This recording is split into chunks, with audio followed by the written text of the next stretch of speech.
Cet événement a eu lieu en 2014 et reste encore pour beaucoup un véritable cauchemar vécu. Au cœur des montagnes de Sion, à l'ouest de la Sibérie, vivait Sergueï, un chasseur expérimenté, endurci par des années passées dans la nature. Professionnel en tout point, Sergueï connaissait bien la solitude et le danger. Pourtant, ce qu'il a rencontré ici était totalement différent de tout ce qu'il avait affronté auparavant. Les images glaçantes de son épreuve ont été publiées des années plus tard, en février 2019, sur la chaîne Bad Pioneer. La chaîne n'appartient pas à Sergueï lui-même. Les enregistrements ont été partagés par un ami proche, également chasseur, qui documente ses expéditions en pleine nature en ligne. Sergueï disparaissait souvent dans les forêts pendant des semaines, ne comptant que sur ses compétences et son instinct pour survivre, chassant et vivant totalement seul. Lors de cette expédition, son objectif était le wapiti de Mandchourie, une espèce de cerf large et insaisissable, qui demande patience et discrétion. Sergueï installe son camp et passe plusieurs jours à se préparer, étudiant les traces et planifiant sa chasse. Une nuit, convaincu d'avoir trouvé l'endroit parfait, il grimpe dans un arbre, installe ses leurres et attend. C'est à ce moment que son cauchemar commence. Au début, la forêt est calme, emplie des rythmes familiers de la nuit. Mais soudain, sans avertissement, un son étrange se fait entendre à travers les arbres, aigu, métallique et totalement anormal.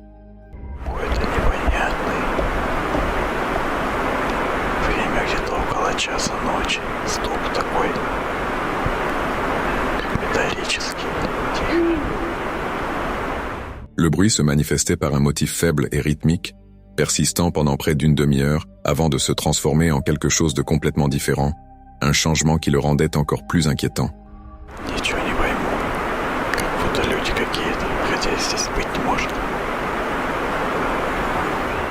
Troublé et de plus en plus mal à l'aise, Sergueï abandonna la chasse et commença à regagner son camp.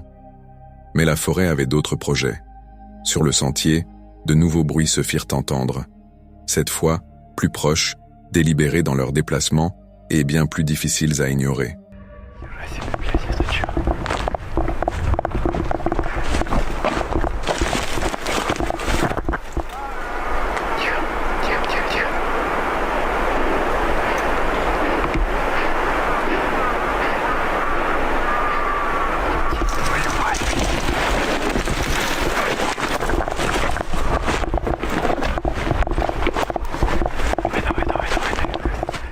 Espérant chasser ceux qui le traquaient, Sergueï alluma un feu, les flammes crépitant dans l'obscurité. Au lieu d'apporter du réconfort, il suscita la terreur, le feu signalant sa position comme un phare dans la nuit. Autour de lui, des branches craquaient et bougeaient, comme si quelque chose tournait autour avec une intention claire, toujours juste hors de portée de vue.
Собираем. Растаскивай головешки. Тихо.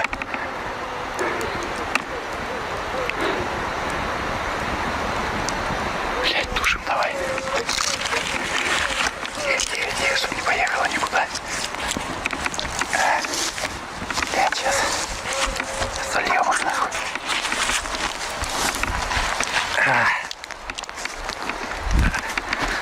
Фляжку давай, блядь.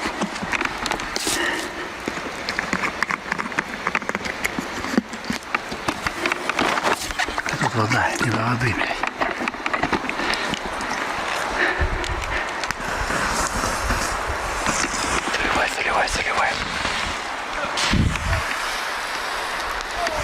давай, блядь.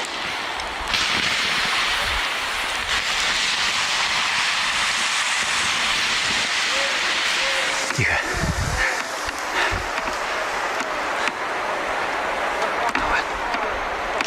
Давай, не ссы. Быстрее, блядь.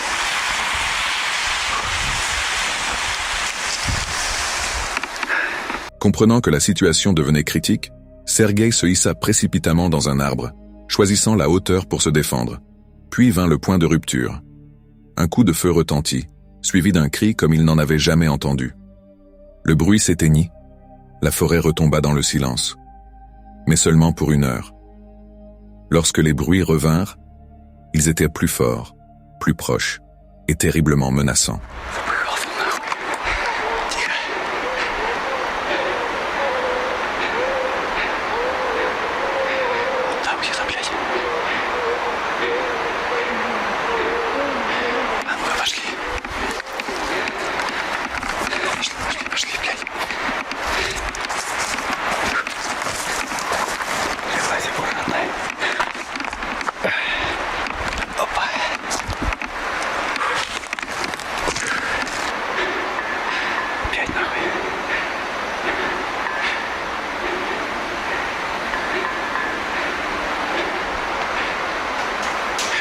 О-о-о.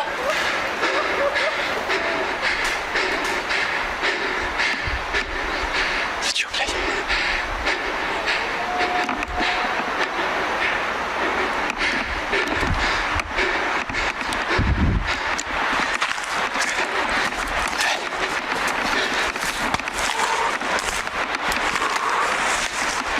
Давай, блядь.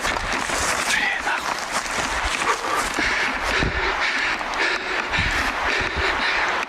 Ну давай, блядь. Дерево, нахуй.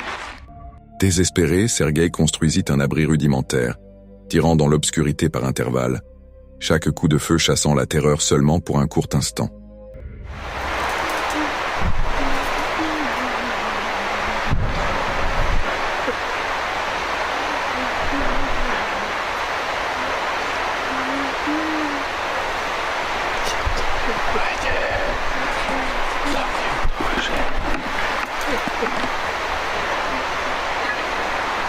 О, блядь.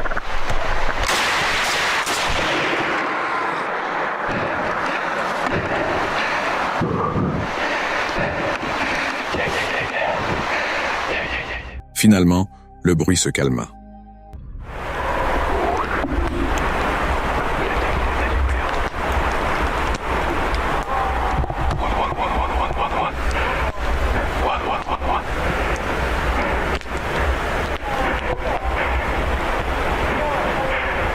Блядь, их нахера там, ёб твою мать. Тихо, тихо, старик. Сейчас я покажу, ребят. Там тоже, блядь. Пострелять-то хуй его знает, туда или туда, блядь. Блядь, близко совсем.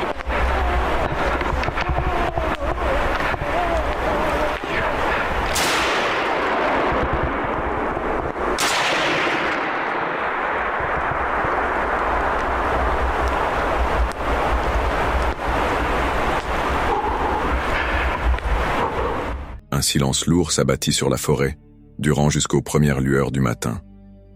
Mais que s'était-il réellement passé cette nuit-là? Qu'est-ce qui avait traqué les abords de son camp avec une telle persistance? Plus tard, au cours de son expédition, Sergueï tomba sur des preuves d'une présence humaine plus ancienne. Des arbres abattus pour leur résine, et non loin de là, les ruines d'un camp abandonné. Ces traces laissaient entendre qu'il n'avait peut-être pas été aussi seul qu'il le croyait. Dans les commentaires de la vidéo publiée, les théories se sont rapidement multipliées. Certains insistaient sur le fait qu'il s'agissait d'un skinwalker, une créature du folklore amérindien, capable d'imiter les voix humaines et d'attirer les voyageurs vers leur mort. D'autres affirmèrent que Sergueï avait croisé le chemin de Bigfoot, mais au final, personne ne sait ce qui s'est réellement passé. Peut-être s'agissait-il d'un autre chasseur, tout aussi troublé par cette rencontre étrange. Ou peut-être dans ce coin reculé de Sibérie, Sergueï était-il tombé sur quelque chose que aucune explication ne peut facilement couvrir? Sergueï endurait l'immensité sans fin de la forêt sibérienne, traqué par quelque chose qu'il ne pouvait voir.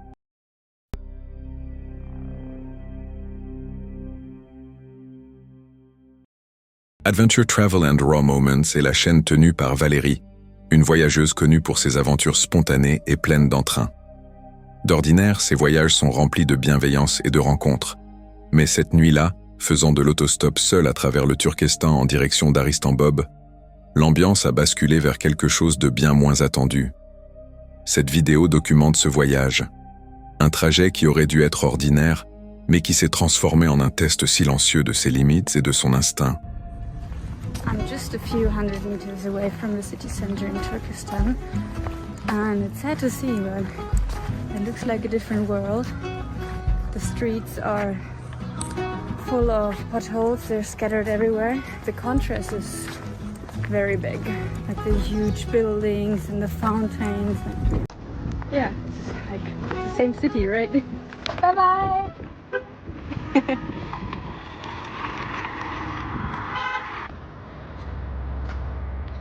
So I didn't come very far today, not yet. A friendly man took me with him, even though he didn't have to go this direction. It was very friendly that he took me some kilometers outside of the city center, so it's easier to get another lift here. He was afraid that his wife would be jealous, so I didn't show him on camera.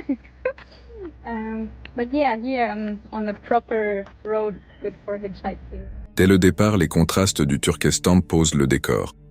Valérie se déplace entre eux avec son optimisme habituel, tentant de parcourir la distance avant la tombée de la nuit pour atteindre Aristanbob à temps et installer sa tente.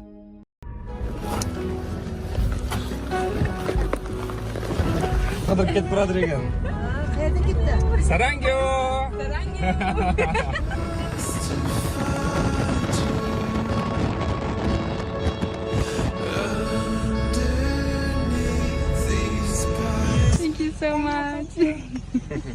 Thank you.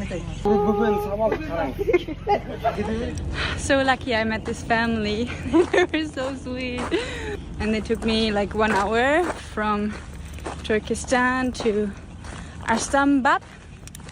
I wanted to come here because there's a beautiful mausoleum and a mosque, and it's a bit more rural here. It was like dirt road, nothing to see, but yeah, that's Kazakhstan. I love that. So cool. And now I'm looking for a spot to set up my tent, somewhere with a good view. I would love to wake up and see the mausoleum in the morning, so I try to go somewhere on the field. Finalement, elle trouve un endroit offrant une vue sur la mosquée, se pressant contre le crépuscule pour installer sa tente sans attirer l'attention. Au loin, des chevaux se déplacent, leurs silhouettes glissant à travers les dernières lueurs, et des voix invisibles se font entendre, flottant faiblement à travers le champ. C'est beau, mais exposé. Le genre d'endroit où le silence ne signifie pas nécessairement être seul. Oh. 2 mosquitoes in here. It's actually soft. The size is just perfect. I'm glad about this tent. Woo, my first night in a tent in Kazakhstan. My first night in this tent also. It's very basic, but it brought me here, so it's good. I'm thankful I have it, because tent always means flexibility, and that's what I love. Actually, the driver brought me to a guest house, which is like 200 meters from here, and thought I wanted to sleep there, but then I said, no, actually I have my tent with me, and I said I will just go to the field. Valérie s'installe dans sa tente, le champ autour d'elle plongé dans le silence sous la lumière déclinante. L'air porte cette excitation propre à la première nuit, celle qui accompagne la liberté de choisir sa propre vue sur le matin. Mais ce qui semble calme et prometteur maintenant va bientôt basculer complètement alors que la nuit apporte une rencontre qu'elle n'avait jamais imaginée. I had probably slept for 1 hour until I heard a noise. It was the horses coming closer to my tent. Hello. So I opened the door to watch them and welcome them. But then a car approached.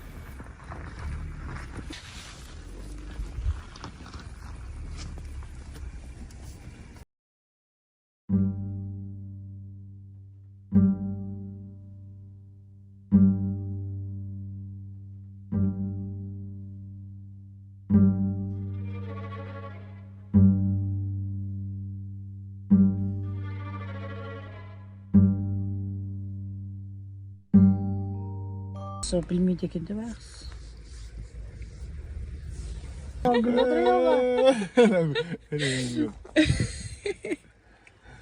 Patrz pierwsze, za telefon. Bye bye. Thank you. Kata Rahmat, thank you. Bye. What was that? It was so weird. Okay, so obviously these people are the owner of the field and the horses. So they came to check on them and they saw my tent and I was already watching the horses. So I went outside to speak with them and ask them if it's okay that I sleep here on their field. Les propriétaires des lieux étaient curieux et, heureusement, très amicales, désireux de savoir qui était Valérie et pourquoi elle avait choisi ce champ pour la nuit. Grâce à des applications de traduction et à des sourires échangés, la conversation se prolonge. Un peu gênante, mais jamais hostile. Cela semblait n'être qu'une interaction passagère avec des inconnus. Mais bientôt, la nuit montrera que toute visite à sa tente ne resterait pas aussi amicale. Car au milieu de la nuit, vers 3 heures du matin, la voiture est revenue. Sauf que cette fois, l'homme était seul. Sa femme n'était plus avec lui.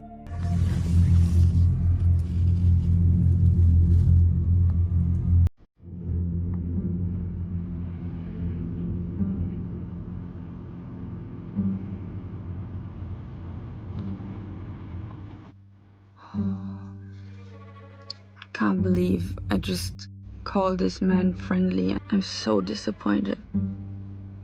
It's 3 a.m. I heard a noise, someone was saying something. I opened the door of my tent and then he was there again, like very close. And he was like making a kissing gesture. And I said, what? I was still like, I didn't understand what was going on because I just woke up and he really tried to go into my tent and I had to stop him and push him away and he said, what are you doing? No. I clearly said, no. And he wouldn't understand, like he wouldn't want to understand. I was like in such a shock because I didn't get why, like, what was happening and I kept saying no, and he wanted to still like come inside. Eventually he said, yeah, phone to speak, like Google Translate, and I said, no, leave me alone, no, go. And I think I said this for 2 minutes straight until he finally left. But man, I've never had that before. And yeah, now he went back into his car. I don't know, will he return or not? So it's a bit stupid situation right now. And I mean,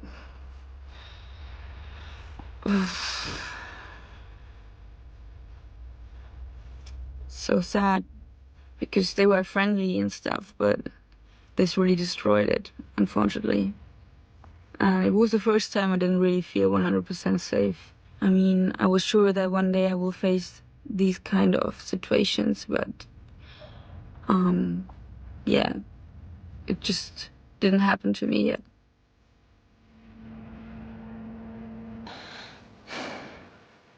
Yeah, now I place my cutlery next to me just in case. I don't think he will come back, but you never know. Pour quiconque se trouve à la place de Valérie, ce moment serait profondément inquiétant. Être tiré du sommeil par un mouvement à l'extérieur de sa tente, pour se rendre compte qu'il ne s'agit pas d'un animal, mais d'un homme seul debout là, c'est le genre de choc qui détruit tout sentiment de sécurité. L'immobilité de la nuit rend chaque bruit plus net, chaque seconde plus longue, et le mince tissu séparant l'intérieur du monde extérieur semble bien trop fragile. C'est le type de situation où peur et incrédulité se rencontrent, vous laissant douloureusement conscient de votre vulnérabilité réelle. Dans les heures qui précèdent l'aube, elle dort à peine. Chaque bruit devient plus distinct, le froissement de sa propre tente. Et lorsque le matin arrive enfin, tout est calme, presque serein, comme si la nuit n'avait jamais eu lieu. Quelques jours plus tard, en montant ces images, Valérie réfléchit à ce qu'elle aurait pu faire différemment. By the time I edited this video, a few days had passed since this incident had happened, and I had time to think about how the situation came about. Yes, I was in short clothes when I talked to the farmer and his wife because I was sleeping before. Yes, I shared my social media accounts with them. Yes, I answered their questions honestly, that I was traveling alone and that I'm not married. And yes, I was super friendly as always, I smiled a lot. But they were a married couple and seemed warm-hearted, even though they should have noticed that it's not the best behavior to interrupt my sleep at 1:30 in the morning for such a long time. And still, I would have never expected him to return without his wife.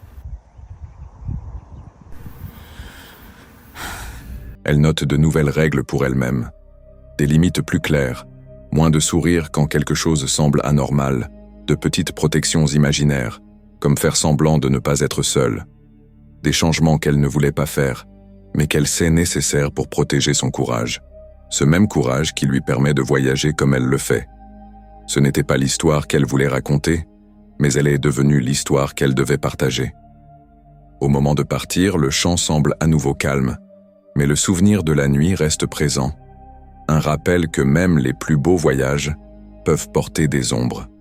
Et cela laisse une question pour vous. Comment auriez-vous réagi en vous réveillant à sa place? Dites-le dans les commentaires ci-dessous. Contrairement à la nuit troublante de Valérie dans sa tente, l'épreuve de Sergueï dans la forêt sibérienne montre que c'est l'isolement qui peut devenir une menace.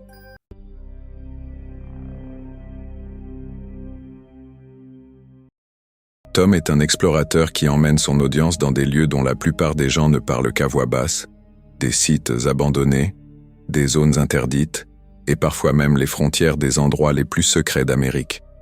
Le 28 mars 2017, lui et son partenaire ont décidé de repousser leurs limites plus loin que d'habitude. Leur objectif, les terres isolées qui entourent Area 51. Dès le départ, quelque chose semblait étrange. Les routes n'étaient pas seulement poussiéreuses, elles avaient servi récemment. Des traces de pneus fraîches serpentaient dans la terre, découpant des chemins au milieu de crêtes rarement empruntées. Puis est arrivé le signe le plus clair. Des Ford Raptors, des véhicules souvent associés à la sécurité de la base, avaient été aperçus. Ce n'était pas un simple coin désert et silencieux. Quelqu'un était déjà là.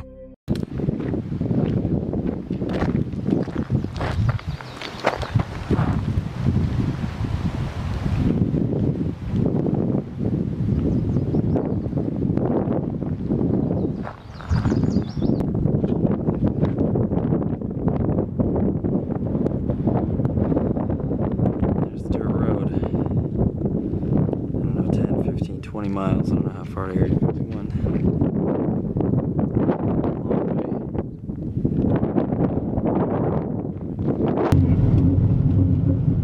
Yep.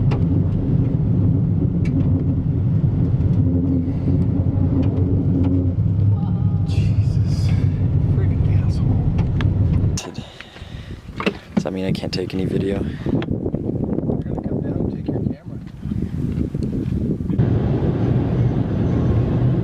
Malgré les avertissements, Tom et son équipe ont suivi un sentier non marqué qui montait vers une crête.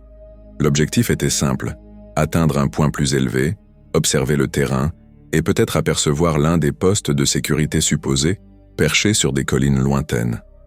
L'air était silencieux, le paysage vaste et étrangement magnifique. Mais plus ils avançaient, plus l'atmosphère devenait lourde. En grimpant davantage, dans l'espoir de trouver un point d'observation sûr, ils remarquèrent un changement dans le paysage. Il n'y avait aucune route ici. Aucune trace de patrouille visible. mais quelque chose les observait malgré tout. Et puis, ils l'ont vu. Au loin, une silhouette pâle, presque décolorée, est apparue. All right, so we found a sort of back trail. I don't know exactly what it's used for. Maybe one of the trails of the camel guys, military police security, something. Cause hill that they sit on, it's up over that, right over there. I swear this is just the most beautiful area. Way underrated. Here, let's get higher up here.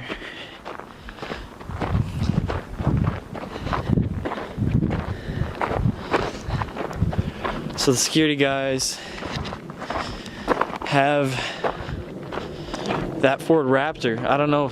I don't see any road or tire tracks right over in this spot, although there is a walking path or a path for something. So up over that hillside is where they are. It's like a mile, half mile, something like that though. So we're thinking if we get up over to this ridge, we might get a look at something. It's never ending, I swear to God.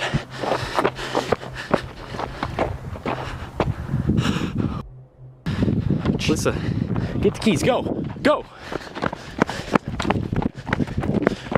Go, go, go! Pour certains, il était presque impossible à repérer sur le fond couleur sable, se fondant dans le désert comme un mirage. Mais il bougeait. Impossible de dire s'il s'agissait d'une personne, d'un garde, ou de quelque chose d'entièrement différent. Mais sa présence avait quelque chose de profondément anormal. Pas le temps d'analyser. L'instinct a pris le dessus. Ils ont fait demi-tour et se sont mis à courir, plein sprint, jusqu'au véhicule. Certains pensent que la silhouette était peut-être un agent de sécurité camouflé, posté là comme un dissuadeur silencieux pour les explorateurs trop curieux. D'autres sont convaincus que c'était autre chose. Ni militaire, ni humain. Et certainement pas accueillant. Quoi que ce soit, le message était clair. Ils étaient allés trop loin, et celui, ou ce qui attend derrière cette crête, n'a pas besoin de clôture ni de panneau d'avertissement pour se protéger. La peur seule suffit à vous faire fuir. Qu'as-tu pensé de cette rencontre? Dis-le-moi.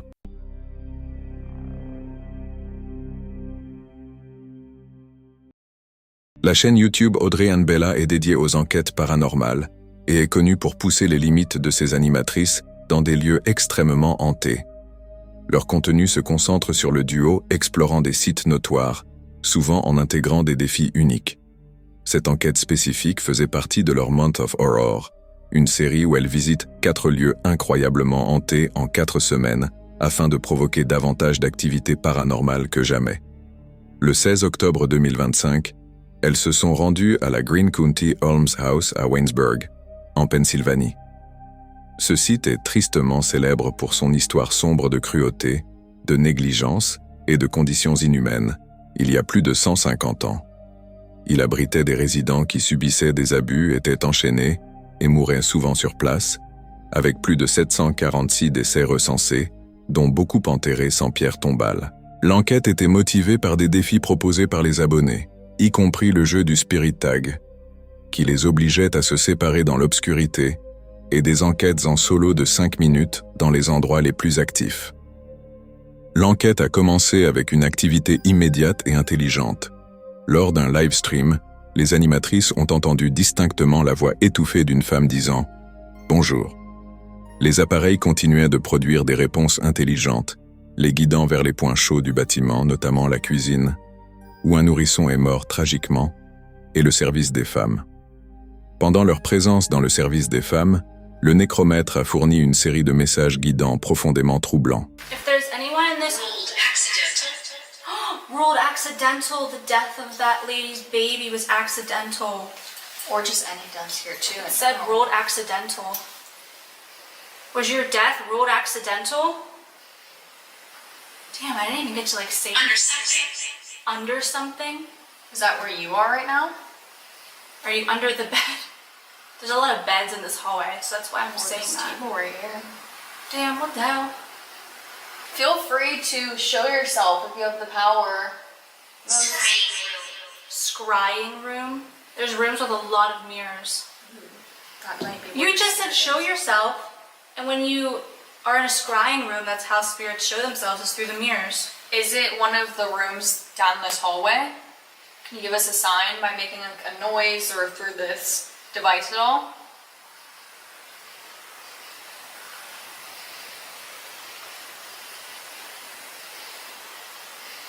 Look by the entrance. Look by the entrance? Like of the building or this hallway? Because I was looking down there. Disagree. We're looking. Can you show yourself and make a noise down there?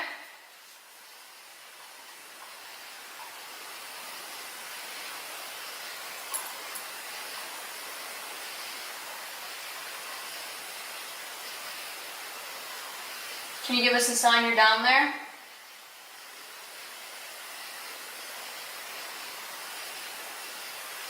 Or maybe like an entrance to a doorway? Lorsque Audrey a dit « N'hésite pas à te montrer », l'appareil a répondu « Scrying room, salle de divination », puis « Looked by the entrances », regarde près des entrées. Quand elles ont demandé si un esprit d'enfant essayait de communiquer avec elles près d'une pièce contenant un miroir et un petit bateau en jouet, l'appareil a répondu d'une manière glaçante « Black-eyed kids », enfants aux yeux noirs, suivi de « Tom is waiting for you ». Tom vous attend, suggérant une présence sombre, non humaine, associée aux nombreux esprits d'enfants du bâtiment. Les animatrices ont ensuite entrepris leur défi, ce qui a intensifié l'activité. Bella a entendu un coup provenant de l'étage au-dessus, peu après être entrée dans le couloir du second étage, ce qui l'a rendue « hit » dans le jeu, la forçant à partir à la recherche d'Audrey. Le solo d'Audrey dans le donjon. Pendant ces 5 minutes en solitaire, Audrey a été terrifiée par un cri strident, provenant de l'entrée donnant vers l'extérieur. Holy shit, I just heard some screeching noise out there. That door leads to the outside. Holy shit. Dude, I'm really freaking out now. I have 3 minutes, or I'm at 3 minutes, 50 seconds. I have 1 minute left. Please, please, please, please, please, please, please, please. 1 minute left. My heart is beating so fast right now, I'm gonna throw up. Elle a également entendu le mot « baby carriage », landau, un lien direct et terrifiant avec l'histoire tragique du lieu, faisant battre son cœur à tout rompre et la forçant à une sortie précipitée. Le solo de Bella fut plus calme, mais a tout de même fourni des preuves auditives, entendant 2 petits tapotements après avoir demandé un bruit. Lors de la phase finale, de retour dans le donjon, les esprits sont devenus physiquement et agressivement interactifs. Les esprits, que les animatrices croyaient être des enfants aux yeux noirs essayant de les avertir, leur ont répété à plusieurs reprises « Faites attention à l'obscurité » et « Surveillez ici ». L'activité écrasante et agressive dans le donjon, culminant avec un contact physique et la décharge instantanée de leur batterie de caméra, a marqué cette enquête comme leur nuit la plus effrayante à ce jour. L'investigation d'Audrey et Bella à la Green County Almshouse a produit certaines des formes de communication paranormale les plus spectaculaires, avec des interactions intelligentes, des phénomènes physiques commandés et des manipulations d'énergie. La présence constante des appareils recevant des phrases comme « Black-eyed kids »,« Tom is waiting for you » et le dernier avertissement « Beware of the dark », « Prenez garde à l'obscurité », a créé un récit d'entités sombres, essayant de les effrayer ou de les éloigner. Pour les enquêtrices, cela confirmait leur impression d'évoluer dans un environnement intensément triste, douloureux et finalement dangereux. Qu'as-tu pensé de cette rencontre?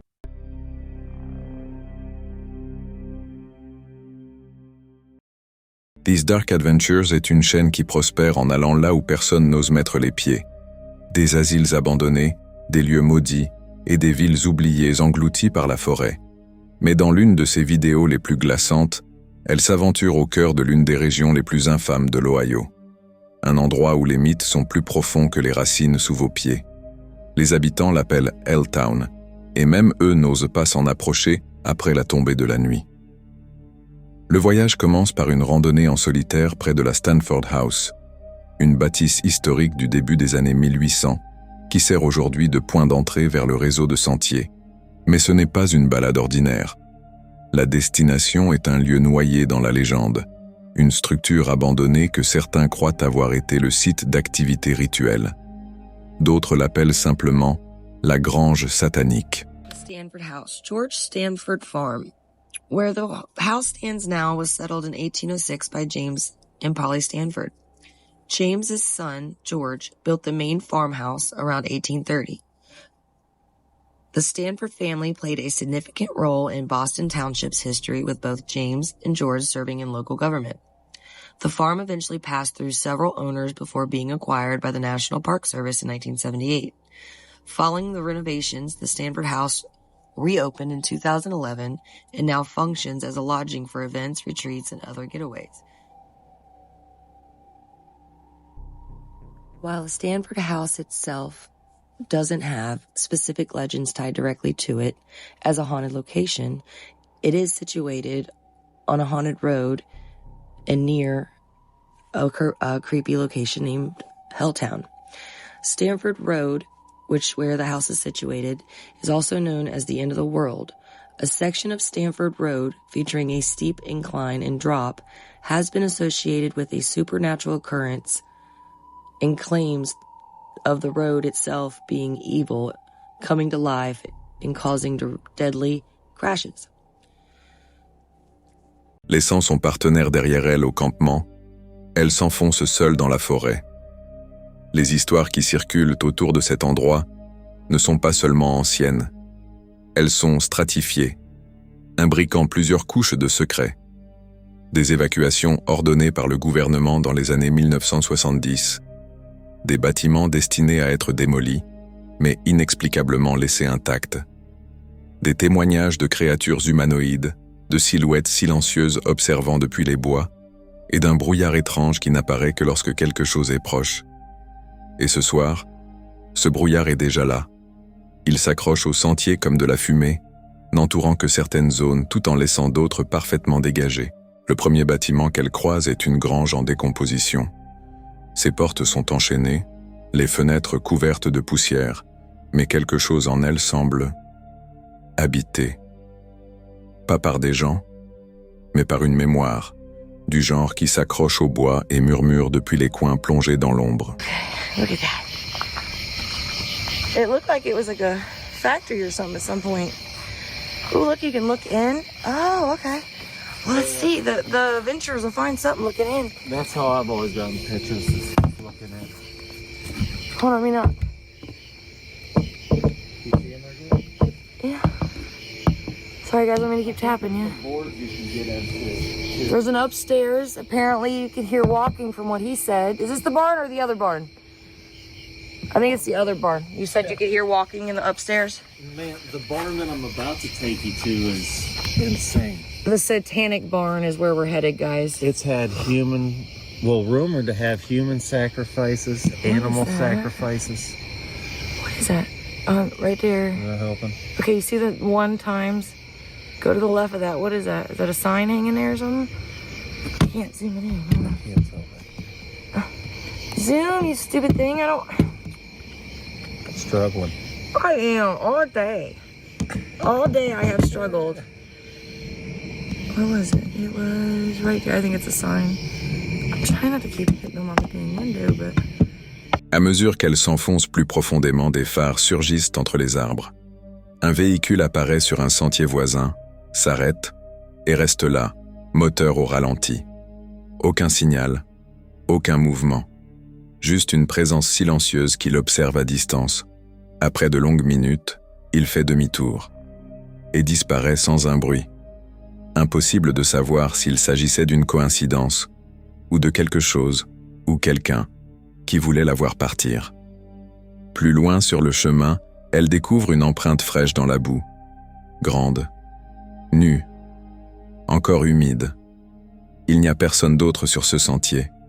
Le sol autour est sec. Les traces ne sont pas les siennes. Et elle s'enfonce dans les broussailles sans jamais revenir. We saw a car, it went to leave, and then when it saw us, it came back and parked and didn't do anything for like, I don't know, what was it, 15 minutes or something like that, 12 minutes? Yeah. Anyway,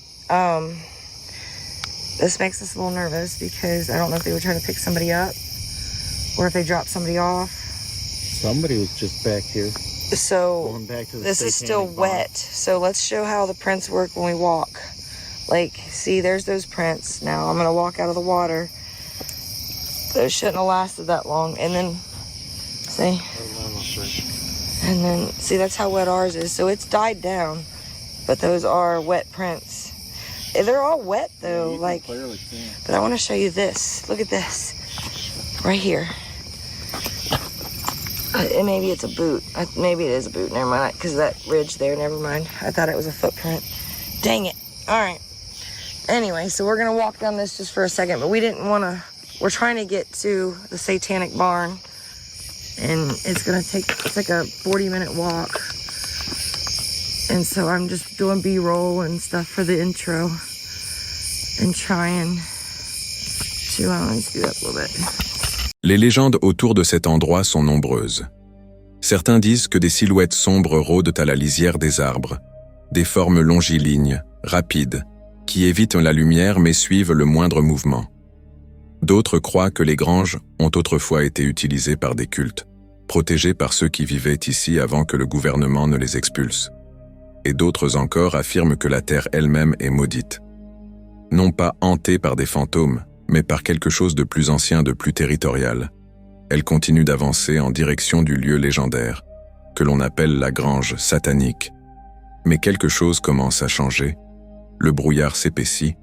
Le sentier se met à boucler d'une manière qui défie la logique. Des repères réapparaissent là où ils ne devraient pas être. Et puis le bruit s'arrête. Plus de vent, plus d'oiseaux. Même le craquement de ses pas ne semble plus résonner.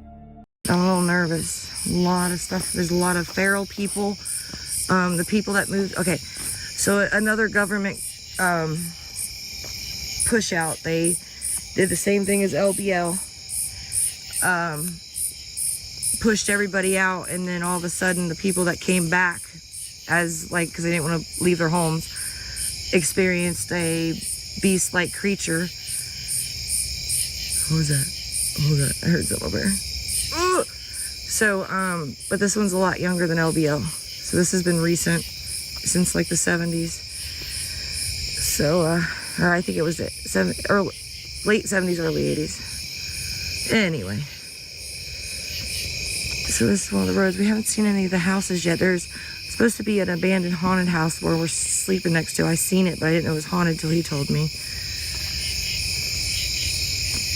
But from the satanic rituals, man, this place is something else. And the fog is weird. It's only in certain little locations. Did you notice that? If you're still watching, comment the hidden word horror. Locations. I know, it is half fog tonight. Weird. Weird. Because that little house down by the trucks, it seemed like it had a little fog coming around it, but we didn't go near it. I got to get that on the way back. Whoa. Un dernier craquement dans les broussailles prend la décision à sa place. Elle fait demi-tour. Le chemin du retour paraît maintenant plus long. L'air ne se relâche pas, il pèse, lui rappelant que quelque chose d'autre a réclamé cet espace et qu'il ne tolère les visiteurs que pour un temps limité. De retour au début du sentier, il n'y a aucune trace de la voiture. Le brouillard s'est levé, mais le sentiment, lui, est resté. La forêt ne rugit pas, elle attend. Elle se souvient. Et longtemps après son départ, les sentiers qu'elle a parcourus semblent encore différents. Avec cette dernière rencontre, se conclut un nouvel épisode.